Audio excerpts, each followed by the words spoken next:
ನಿಮ್ಮೆಲ್ರಿಗೂ ನೆನಪಿರುತ್ತೆ, ನಿನ್ನೆ ರಾತ್ರಿ ನಾನು ಇದೇ ಡಾಬಾದಲ್ಲಿ ಉಳ್ಕೊಂಡಿದ್ದೆ. ಬೆಳಗ್ಗೆ ಎದ್ಬಿಟ್ಟು ನಾನು ಲಗೇಜೆಲ್ಲ ಪ್ಯಾಕ್ ಮಾಡ್ಕೊಂಡು ಇವತ್ತು ಬೆಳಗ್ಗೆಯಿಂದ ಒಂದು 150 ಕಿಲೋಮೀಟ್ರ್ ಹೋಗಬೇಕಿತ್ತು ನನ್ನ ಡೆಸ್ಟಿನೇಷನ್ಗೆ. ಅಂದರೆ ಅಲ್ಲಿ ನನಗೆ ಕನ್ನಡಿಗರು ಇನ್ವೈಟ್ ಮಾಡಿದರು ಅವ್ರದ್ದು ಹಾಸ್ಟೆಲ್ಗೆ. ಅವರೆಲ್ಲ ಅಗ್ರಿಕಲ್ಚರ್ ಯೂನಿವರ್ಸಿಟಿನಲ್ಲಿ ಓದ್ತಾ ಇದ್ದಾರೆ ಒರಿಸ್ಸಾದಲ್ಲಿ, ಭುವನೇಶ್ವರಲ್ಲಿ. ಅಲ್ಲಿಗೆ ಇನ್ವೈಟ್ ಮಾಡಿದರು. ನಾನು ಅಲ್ಲೆಲ್ಲ ಪ್ಯಾಕಪ್ ಮಾಡಿಕೊಂಡು ಅಲ್ಲಿಂದ ನಾನು ಹೊರಟು ಅಲ್ಲಿ ಸೇರೋತ್ತಿಗೆ ಸಂಜೆ ರಾತ್ರಿ ಆಗ್ತಿದೆ ಅಂತ ನಂಗೆ ಮೊದಲೇ ಗೊತ್ತಿತ್ತು. 150 ಕಿಲೋಮೀಟ್ರ್ ಟ್ರಾವೆಲ್ ಮಾಡಬೇಕಾಗಿದ್ದರಿಂದ ನಾನು ಇವತ್ತು ವ್ಲಾಗ್ ಮಾಡ್ತಾಯಿಲ್ಲ. ನಾನು ಡೈರೆಕ್ಟಾಗಿ ಸೀದಾ ಅಲ್ಲಿಗೆ ಹೋಗ್ತಾಯಿದ್ದೀನಿ. ಯಾಕಂದರೆ 150 ಕಿಲೋಮೀಟ್ರ್ ಟ್ರಾವೆಲ್ ಮಾಡ್ಬೇಕಾದ್ರೆ ನಾನು ವ್ಲಾಗ್ ಮಾಡ್ಕೊತ ನಿಂತರೆ ನನಗೆ ತುಂಬ ಸಮಯ ಹೋಗುತ್ತೆ. ಹಾಗಾಗಿ ನನ್ನ ಡೆಸ್ಟಿನೇಷನ್ನ ನಾನು ಸರಿಯಾದ ಸಮಯಕ್ಕೆ ರೀಚ್ ಆಗೋಕ್ಕಾಗಲ್ಲ. ಒರಿಸ್ಸಾಗೆ ಎಂಟರ್ ಆಗ್ತಿದ್ದಂಗೆ ನನಗೆ ಎಷ್ಟು ಖುಷಿ ಅಂದರೆ, ಇಲ್ಲಿರೋ ಬೆಳಗ್ಗೆಯಿಂದ ಸುಮಾರು ಒಂದು ಸಂಜೆ ಆಗೋವ್ರಿಗೆ ಬೆಳಗ್ಗೆ ಒಂದು ಬಸ್ ಅವರು, ಸಂಜೆ ಒಂದು ವ್ಯಾನ್ ಅವರು, ಸ್ಟೂಡೆಂಟ್ಸ್ ನಿಲ್ಲಿಸ್ಬಿಟ್ಟು ನನ್ನ ಜೊತೆ ಮಾತಾಡಿ ಅವರು, ಅಂದರೆ ಅವ್ರಿಗೆ ಬಹುಶಃ ಇದೆಲ್ಲ ಹೊಸ ಫೀಲ್ ಅನಿಸುತ್ತೆ. ಅದಕ್ಕೆ ಈ ಥರ ಎಲ್ಲ ಇಂಟ್ರಾಕ್ಟ್ ಮಾಡ್ತಿದ್ದಾರೆ ಜನಗಳ ಜೊತೆ, ಅಂದರೆ ಈ ಥರ ಟ್ರಾವೆಲರ್ಸ್ಗಳ ಜೊತೆ. ಎಲ್ಲರೂ ಯೂಟ್ಯೂಬಲ್ಲಿ ನೋಡ್ತಿದ್ರು ಅನಿಸುತ್ತೆ, ತುಂಬ ಬೇರೆಯವ್ರನ್ನ ಕೇಳ್ತಿದ್ರು ಸ್ವಲ್ಪ ಹುಡುಗರು ಯೂಟ್ಯೂಬ್ ಚಾನಲ್ ಹೆಸರೇನು ಅದೆಲ್ಲ. ನನಗೆ ತುಂಬ ಖುಷಿ ಆಯಿತು ಅವ್ರ ಜೊತೆ ಮಾತಾಡಿದ್ದು. ಮಾತ್ರ ಈ ಮೂಮೆಂಟ್ಸ್ ಮಾತ್ರ ನಾನು ಯಾವತ್ತೂ ಮರೆಯೋಕ್ಕೆ ಆಗಲ್ಲ. ಸಂಜೆ ಒಂದು ಪೆಟ್ರೋಲ್ ಪಂಪಲ್ಲಿ ನಿಲ್ಲಿಸಿದ್ದೆ, ಅಲ್ಲೂ ಕೂಡ ಹಾಗೇ ನನ್ನನ್ನು ವೆಲ್ಕಮ್ ಮಾಡಿಬಿಟ್ಟು ಫಸ್ಟ್ನೇ ದಿನ ನೀವು ಬರ್ತಾ ಇದ್ದೀರಾ ಒರಿಸ್ಸಾಗೆ ಅಂಥೇಳಿ ಅಲ್ಲೆಲ್ಲ ಟವಲ್ ಹಾಕ್ತಾರಂತೆ, ಟವಲ್ ಹಾಕಿ ವೆಲ್ಕಮ್ ಮಾಡ್ತಾರೆ. ನಮ್ಮ ಕಡೆ ಹಿಂಗೆ ಶಾಲೆ ಹಾಕ್ತೀವಿ ಹಂಗೆ. ಸೊ ತುಂಬ ಸಖತ್ತಾಗಿತ್ತು ನನಗೆ ಎಕ್ಸ್ಪೀರಿಯನ್ಸ್. ಎಲ್ರಿಗೂ ನಮ್ಮ ಹೊಸ ವಿಡಿಯೋಗೆ ಸ್ವಾಗತ. ನೋಡಿ, ಇದೆಲ್ಲ ಹುಡುಗರನ್ನೆಲ್ಲ ಕರೆದು ಗುಡ್ಡೆ ಹಾಕ್ತೀವಿ. ಬೈ, ನೀವು ಬರ್ತಿದ್ದೀರಾ? ಇವರು ಬರ್ತಾವ್ರ ನಮ್ಮ ಜೊತೆ. ವೈ, ನಿಮ್ಮ ಹೆಸರು? ಹೆಸರು ಗೋರೀಶ್ ತ್ರಿಪಾಠಿ. ಅದೇ ಯಾವುದೋ ಪಿಕ್ಚರಲ್ಲಿ ಒಳ್ಳೆ ವಿಲನ್ ಕ್ಯಾರೆಕ್ಟರ್ ಮಾಡಿದ್ರಲ್ಲ ತ್ರಿಪಾಠಿ, ಅವರು ಇದೇ ಕಂಪ್ನಿಯವರು. ಓಕೆ, ಸೊ ಇವರೆಲ್ಲ ಬನ್ನಿ. ನೀವು ಬನ್ನಿ. ನೀವು ಇಲ್ಲೇ ನೋಡ್ತಿದ್ದೀರ ಪರಿಸರ. ಇದು ಆಶ್ರಮ ನಂಬರ್ 6. ಬ್ರಾ, ಇದು ಒರಿಸ್ಸಾ ವೈದ್ಯಕೀಯ ಎಂಥದ್ದು? University, Orissa agriculture university, Orissa university of agriculture and technology. ಕನ್ನಡದಲ್ಲಿ ಬ್ರೋ, ಇದಕ್ಕೆ ಕನ್ನಡದಲ್ಲಿ ಏನಂತಾರೆ ಅಂತ ಸರಿ ಉತ್ತರನ ಕಮೆಂಟ್ ಮಾಡಿ ತಿಳಿಸಿ. ನೋಡಿ, ಬಲಗಡೆ ಹೋಗ್ತಿರೋರು ಇಬ್ರು ಕರ್ನಾಟಕದವರು. ಅಣ್ಣ ಪವನ್ ಕುಲಕರ್ಣಿ ಅಂತ ಅವ್ರ ಹೆಸರು. ಲಕ್ಷ್ಮೀಕಾಂತ್ ಅಂತ ಹೆಸರು. ಅಣ್ಣ ಮೈಸೂರು. ಅಣ್ಣ ನಿಮ್ಮದು? ನಮ್ಮದು ಪ್ರಾಪರ್ ರಾಯಚೂರು. ಓಕೆ, ಸದ್ಯದಲ್ಲಿ ದಾವಣಗೆರೆಯಲ್ಲಿ ಇರೋದು. ಸದ್ಯದಲ್ಲಿ ದಾವಣಗೆರೆ. ನಮ್ಮ ದಾವಣಗೆರೆ ಬೆಣ್ಣದಷ್ಟು ದಾವಣಗೆರೆ.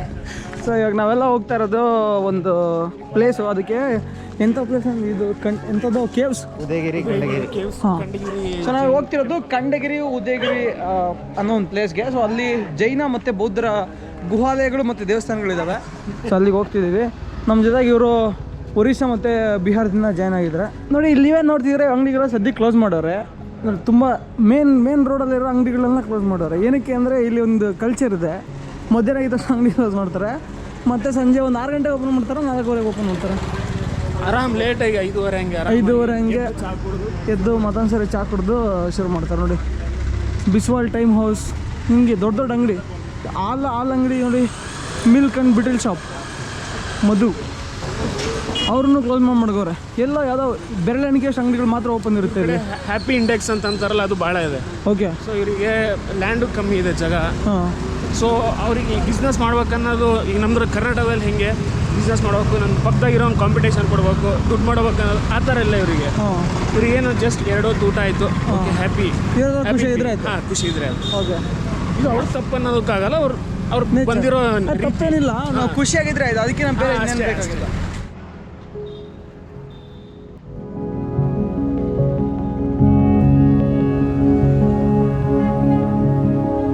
ಸೊ ಇಲ್ಲಿ ಇವಾಗ ಬಸ್ ಬರುತ್ತಾ?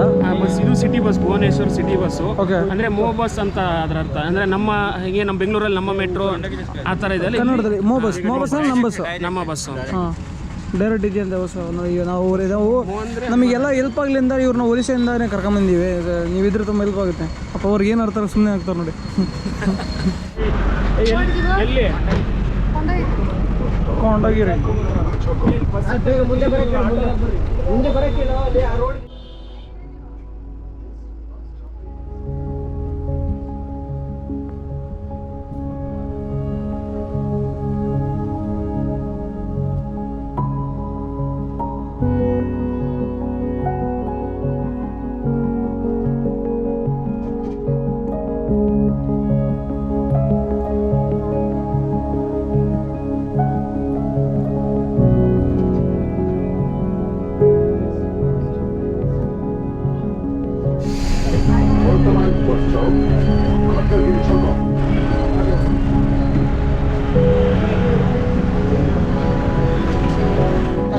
ಇವತ್ತು ಶನಿವಾರ ಆಗಿರೋದ್ರಿಂದ ತುಂಬ ಜನ ಬಂದವ್ರೆ.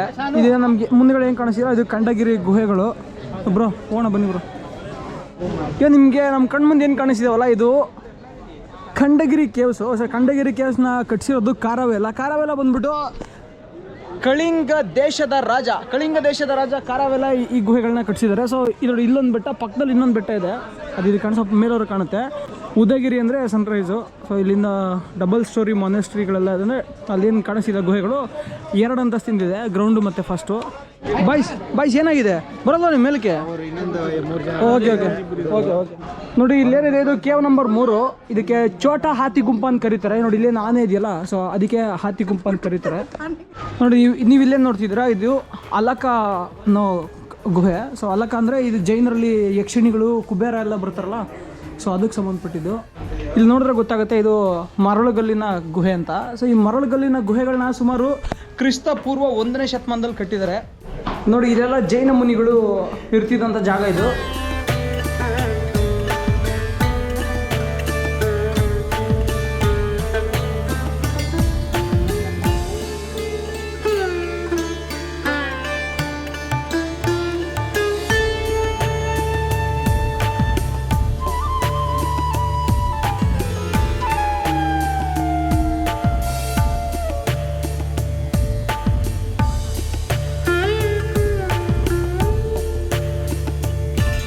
ನೋಡಿ ನೀವು ಇದೆಲ್ಲ ಇಲ್ಲಿ ಗಮನಿಸಬೇಕಾದಂಥ ಅಂಶ, ಇಲ್ಲೇನು ವೋಲ್ಸ್ ಹಾಕೋರಲ್ಲ, ಸೊ ಇದನ್ನು ಬಳಸಿ ಇದಕ್ಕೇನಂತ ಕರಿತೀವಿ ಅಂದರೆ ಕಟಿಂಗ್ ಎಡ್ಜ್ ಟೆಕ್ನಾಲಜಿ ಅಂತ ಕರಿತೀವಿ. ಸೊ ಕಟಿಂಗ್ ಎಡ್ಜ್ ಟೆಕ್ನಾಲಜಿ ಏನು ಮಾಡುತ್ತೆ ಅಂದರೆ ಇಲ್ಲಿಂದ ವೋಲ್ಸ್ಗಳನ್ನ ಹಾಕ್ಕೊಂಡು ಅದಕ್ಕೆ ಬಂದು ನೋಡಿದ್ರೆ ಕರೆಕ್ಟಾಗಿ ಅದು ಕಟ್ಟಾಗ್ಬಿಟ್ಟು ಸೀಳುತ್ತೆ. So this is called cutting edge technology.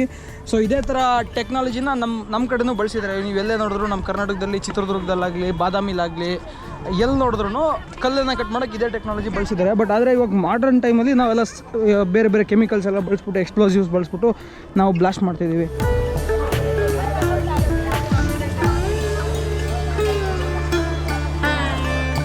ನೀವಿಲ್ಲೇ ನೋಡ್ತಿದ್ದೀರಾ, ಇದು ರಾಣಿ ಗುಹೆ ಅಂತ ಕರೀತಾರೆ ಇದನ್ನು. ಸೊ ಈ ರಾಣಿ ಗುಹೆ ಬಂದ್ಬಿಟ್ಟು 3 ಮುಖಗಳನ್ನ ಹೊಂದಿದೆ, ಎಡ, ಮಧ್ಯ ಮತ್ತು ಬಲ. ಸೊ ಎಡ ಮತ್ತು ಮಧ್ಯ ಮತ್ತು ಬಲ ಏನಿದೆ, ಸೊ ಇವೆರಡನ್ನೂ ಅಂದರೆ ನೋಡಿ ಬಲಗಡೆದು ಮತ್ತು ಅದನ್ನು ಕೂಡಿಸೋ ನಡುವೆ ಇಲ್ಲಿ ಮರಗಳನ್ನು ಮತ್ತು ಮರ ನೋಡಿ ಹಣ್ಣು ಬಿಟ್ಟವೆ ಮರ, ಆ ಥರ ಚಿತ್ರ ಮತ್ತು ದ್ವಾರಪಾಲಕರನ್ನ ಕೆತ್ತಿದ್ದಾರೆ. ಇನ್ನು ಮಧ್ಯದಲ್ಲಿ 9 ದ್ವಾರಗಳಿವೆ.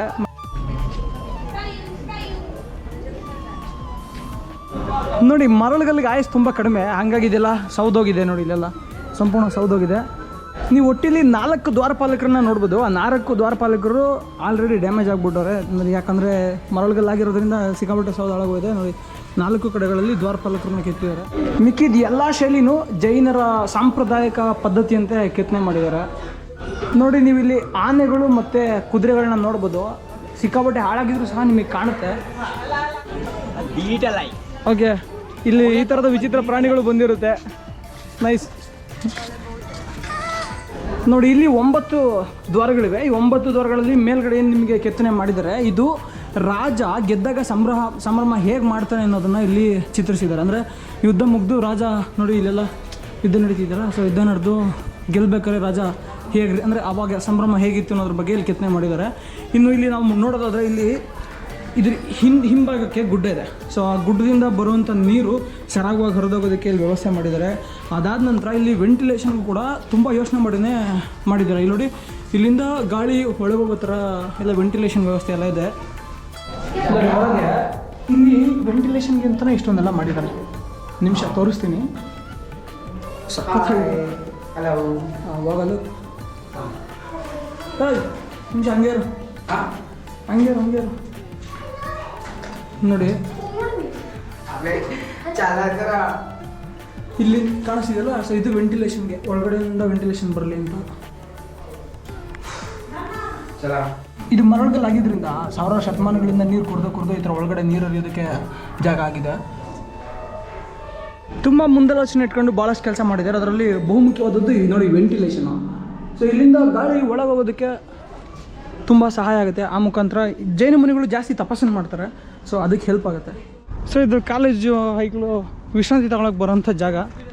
ಆ ಗುಹೆಯಿಂದ ನಾವು ಸ್ವಲ್ಪ ಮುಂದೆ ಬಂದರೆ ಇಲ್ಲೆಲ್ಲ ಕುಡಿಯೋ ನೀರಿಗೆ ಬಹುಶಃ ಅವತ್ತಿನ ಕಾಲಕ್ಕೆ ಇದೆಲ್ಲ ಮಾಡಿದ್ರು ಅನಿಸುತ್ತೆ. ಇವಾಗ ನೋಡೋದೆಲ್ಲ ಸಿಕ್ಕಾಪಟ್ಟೆ ಹಾಳು ಮಾಡಿಬಿಟ್ರು ಜನ. ಚಿಕ್ಕ ಗುಹೆ ದೊಡ್ಡ ಗುಹೆ ಎಲ್ಲ ಸೇರಿಬಿಟ್ಟು ಇಲ್ಲಿ ಒಂದು ಸುಮಾರು 117 ಕೇವ್ ಇದೆ. 117 ಕೇವಲ್ಲಿ ಆ ಥರದ ಚಿಕ್ಕ ಕೇವ್ಗಳು ಕೂಡ ಇನ್ಕ್ಲೂಡೆಡ್. ನೋಡಿ ಇದೆಲ್ಲ ತುಂಬ ಚಿಕ್ಕದು. ಇಲ್ಲಿ ಯಾವುದೇ ಏನೋ ಧ್ಯಾನ ಅದಕ್ಕೆಲ್ಲ ಬಳಸಿದ್ರು, ಬಹುಶಃ ಚಿಕ್ಕ ಪುಟ್ಟ ಕೆಲಸಗಳಿಗೆ ಬಳಸಿದ್ರು ಅನ್ಸುತ್ತೆ ಇದನ್ನ. ನೋಡಿ ನೀವಿಲ್ಲೇನು ನೋಡ್ತಿದ್ದೀರಾ, ಇದು ಗಣೇಶ ಗುಂಪ ಅಂದರೆ ಗಣೇಶನ ಗುಹೆ ಅಂತ ಕರಿಬೋದು. ಸೊ ಗಣೇಶನ ಗುಹೆನಲ್ಲಿ 2 ಆನೆಗಳನ್ನ ಕೆತ್ತಿಟ್ಟಿದ್ದಾರೆ. ಅದು ಬಿಟ್ಟು ಅಲ್ಲಿ ವೆಲ್ಕಮಿಂಗ್ ಗೆಸ್ಟರ್ಸ್ ಇರುವಂಥ ಕೆತ್ತನೆಗಳನ್ನ ಕೆತ್ತಿದ್ದಾರೆ. ಬಲಭಾಗಕ್ಕೆ ಒಬ್ಬರು ದ್ವಾರಪಾಲಕರನ್ನ ನಿಲ್ಲಿಸವ್ರೆ, ಎಡಭಾಗಕ್ಕೆ ಏನೂ ಇಲ್ಲ. ಅದು ಬಿಟ್ಟರೆ ಅಲ್ಲಿ ಒಳಗಡೆ ಜೈನರಿಗೆ ಸಂಬಂಧಪಟ್ಟಂಥ ಕೆತ್ತನೆಗಳು ಮಾಡಿದ್ದಾರೆ. ಇದು ರಿಸ್ಟ್ರಿಕ್ಟೆಡ್ ಏರಿಯಾ, ಇಲ್ಲಿಂದ ಒಳಗೆ ಹೋಗಿಲ್ಲ. ನೋಡಿ ನಾವು ಇಲ್ಲಿ ನಿಂತಿರೋದು ಇದು ಉದಯಗಿರಿ, ಅದು ಖಂಡಗಿರಿ. ಖಂಡಗಿರಿ ಅಂತ ಏನು ಕರೀತಾರೆ ಅಂದರೆ ಅಲ್ಲೊಂದು ನೋಡಿ ಆ ಕಲ್ಲೆಲ್ಲ ಫುಲ್ಲು ಕಪ್ಪಗಿದೆ, ಹಾಗಾಗಿ ಅದನ್ನು ಖಂಡಗಿರಿ ಅಂತ ಕರೀತಾರೆ. ಸೂರ್ಯ ಉದಯ ಆಗಿದ ತಕ್ಷಣ ಫಸ್ಟ್ ಸೂರ್ಯನ ಬೆಳಕು ಇಲ್ಲೇ ಬೀಳುತ್ತೆ, ಹಾಗಾಗಿ ಇದನ್ನು ಉದಯಗಿರಿ ಅಂತ ಕರೀತಾರೆ. ಕೆಳಗಡೆ ಇರೋದು ಆನೆ ಗುಹೆ. ಆನೆ ಗುಹೆ ಮೇಲೆ ಬಂದರೆ ನಿಮಗೆ ಇಲ್ಲಿಂದ ಸಂಪೂರ್ಣವಾಗಿ ಭುವನೇಶ್ವರ್ ಕಾಣುತ್ತೆ. ಅದ್ರ ಜೊತೆಗೆ ಬ್ಯಾಕ್ ಸೈಡ್ ಇರೋ ಕಂದಗಿರಿನೂ ಕಾಣುತ್ತೆ. ನೋಡಿ ನಾವು ಇವಾಗ ಬಂದೀವಲ್ಲ, ಇದೆ ಆನೆ ಗುಹೆ. ಹಾತಿ ಗುಂಪ ಅಂತ ಕರೀತಾರೆ ಒರಿಯಾ ಭಾಷೆನಲ್ಲಿ.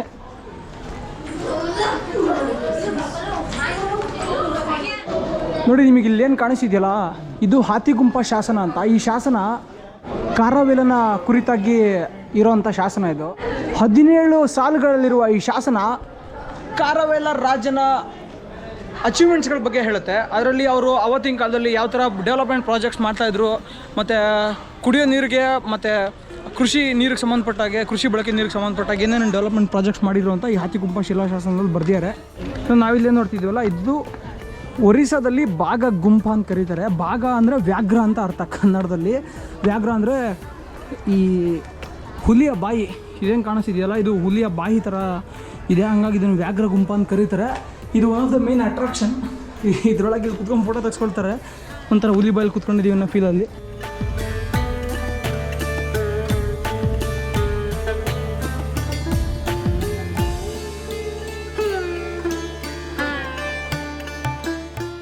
ನೋಡಿ ನಾವಿಲ್ಲಿರೋದು ಮಾಚಿಪುರಿ ಮತ್ತು ಸ್ವರ್ಗಪುರಿ ಅನ್ನೋ ಗುಹೆಗಳ ಸಮೂಹದಲ್ಲಿ. ಸೊ ಇದು 2 ಸ್ಟೆಪ್ ಇದೆ, ಕೆಳಗಡೆ ಮತ್ತು ಮೇಲ್ಗಡೆ. ನೋಡಿ ಇಲ್ಲಿ ಶಿಲಾಶಾಸನ ಬರ್ದಿದ್ದಾರೆ. ಇಲ್ಲಿ ಈ ಶಿಲಾಶಾಸನ ಕಾಲವೀರನ ಹೆಂಡತಿ ಬಗ್ಗೆ ಅಂದರೆ ರಾಣಿ ಬಗ್ಗೆ ಬರ್ದಿದ್ದಾರೆ. ನೋಡಿ ನೀವು ಇಲ್ಲೇನು ನೋಡ್ತಿದ್ದೀರಲ್ಲ, ಇದರಲ್ಲಿ 2 ಪುರುಷರು ಮತ್ತು 2 ಮಹಿಳೆಯರು ಇದ್ದಾರೆ. ಸೊ 2 ಪುರುಷರು 2 ಮಹಿಳೆಯರು ಏನು ಮಾಡ್ತಿದ್ದಾರೆ ಅಂದರೆ ಕಳಿಂಗ ಜಿನ ದೇವತೆಯನ್ನು ಪೂಜೆ ಅಂದರೆ ಅವ್ರಿಗೆ ವರ್ಷಿಪ್ ಅಂದರೆ ಅವ್ರನ್ನ ಆರಾಧನೆ ಮಾಡ್ತಿದ್ದಾರೆ ಅಂತ ಹೇಳ್ಬೋದು. ಸೊ ಇದನ್ನು ಇವರು ಮಗಧ ರಾಜ್ಯದಿಂದ ಕಾರವೇಲ ಅವರು ಎತ್ಕೊಂಡ್ಬಂದಿರ್ತಾರಂತೆ.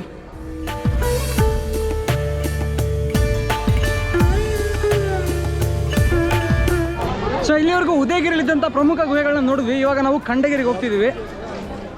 ನೋಡಿ ನೀವಿಲ್ಲೇ ನೋಡ್ತಿದ್ರೆ ಇದು ಖಂಡಗಿರಿ ಕೇವ್ಸ್. ಈ ಖಂಡಗಿರಿ ಕೇವ್ಸ್ ಅಂತ ಹೆಸರು ಬರೋದಕ್ಕೆ ಕಾರಣನೇ ಈ ಕಲ್ಲುಗಳೆಲ್ಲ ಕಪ್ಪಗಿರೋದಕ್ಕೆ. ನೋಡಿ ನಾನು ಇವಾಗ ಒಳಗೆ ಬಂದಿದ್ದೀನಲ್ಲ, ಇವು ನನಗೆ ತಿಳಿದಿರೋ ಮಾಹಿತಿ ಪ್ರಕಾರ, ಕನಿಷ್ಠ ಮಾಹಿತಿ ಪ್ರಕಾರ ಇವೆಲ್ಲ ಜೈನ ಯಕ್ಷಿಣಿ ದೇವತೆಗಳು. ನೀವು ಇವಾಗ ನಾನು ನೋಡಿ ಕೈ ಮುಟ್ಟಿ ನಮಸ್ಕಾರ ಮಾಡ್ತೀನಲ್ಲ, ಅಲ್ಲೊಂದು ಸ್ವಸ್ತಿಕ್ ಚಿಹ್ನೆ ಇದೆ, ಅದ್ರ ಮೇಲೆ ಕ್ಲೀನಾಗಿ ಬಟ್ಟೆ ಮುಚ್ಚವ್ರೆ. ಈ ಥರ ತುಂಬ ಓವರ್ಲ್ಯಾಪ್ ಆಗಿದೆ, ಕಲ್ಚರಲ್ ಓವರ್ಲ್ಯಾಪ್. ನಾವು ತುಂಬ ದೇವಸ್ಥಾನಗಳನ್ನ ನೋಡ್ಬೋದು. ಯಾಕಂತಂದರೆ ಕೆಲವೊಂದು ರಾಜ ಜೈನ ಮತವನ್ನು, ಕೆಲವೊಂದು ರಾಜ ಬೌದ್ಧ ಮತವನ್ನು, ಕೆಲವೊಂದು ರಾಜ ಶೈವ ಮತವನ್ನು, ವೈಷ್ಣವ ಮತಗಳನ್ನ ಫಾಲೋ ಮಾಡ್ತಿರ್ತಾರೆ. ಹಾಗಾಗಿ ಇಲ್ಲಿ ಕಲ್ಚರಲ್ ಓವರ್ಲ್ಯಾಪ್ ಆಗಿರುತ್ತೆ. ಈ ಥರದ ಕಲ್ಚರಲ್ ಓವರ್ಲ್ಯಾಪ್ನ ನೀವು ಇಡೀ ಭಾರತದಾದ್ಯಂತ ನೋಡ್ಬೋದು. ಯಾವುದೋ ಶತಮಾನದಲ್ಲಿ ಅದನ್ನು ಯಾವುದೋ ಮತದವ್ರು ಪೂಜೆ ಮಾಡ್ತಿದ್ರೆ, ಇವತ್ತು ಆಧುನಿಕ ಭಾರತದಲ್ಲಿ ಅದನ್ನ ಇನ್ಯಾವುದೋ ಮತದವ್ರು ಆರಾಧನೆ ಮಾಡ್ತಿರ್ತಾರೆ.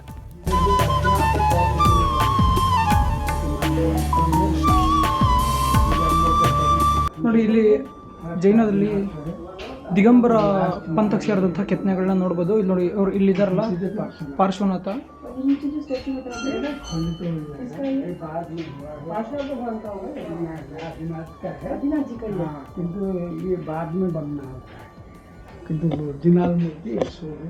ಸೊ ಇಲ್ಲಿರೋದು ಆದಿನಾಥ ಮೂರ್ತಿ ಸ್ವಲ್ಪ ಡ್ಯಾಮೇಜ್ ಆಗಿದೆ. ನೀವು ಖಂಡಗಿರಿಯಲ್ಲಿ ಫುಲ್ ಟಾಪಿಗೆ ಬಂದರೆ ಇಲ್ಲೊಂದು ಶ್ವೇತಂಬರ ಜೈನ ಮಂದಿರ ಇದೆ. ಅದು ಸದ್ಯಕ್ಕೆ ಕ್ಲೋಸ್ ಮಾಡಿಬಿಟ್ಟವ್ರು ಗೇಟ್ ಅಲ್ಲ.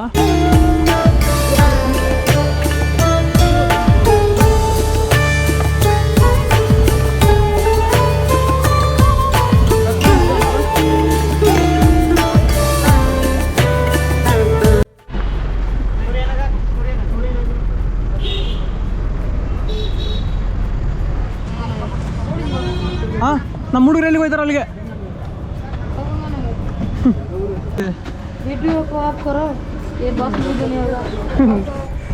ಇದು ಭುವನೇಶ್ವರದಲ್ಲಿರುವಂತಹ ಲಿಂಗರಾಜ ದೇವಸ್ಥಾನದ ಟಾಪ್ ವ್ಯೂ. ಸಖತ್ತಾಗಿದೆ, ನೋಡ್ಕೊಳ್ಳಿ. ಹಾಗೆ ಎಲ್ರಿಗೂ ಶುಭರಾತ್ರಿ. ವಿಡಿಯೋ ಶೇರ್ ಮಾಡೋದನ್ನು ಮರಿಬೇಡಿ. ಹಾಗೆ ಸ್ಕೂಲ್ಗೆ ಆದಷ್ಟು ಡೊನೇಟ್ ಮಾಡಿ. ಎಲ್ರಿಗೂ ಒಳ್ಳೆಯದಾಗಲಿ. ಜೈ ಕರ್ನಾಟಕ. ಮತ್ತೆ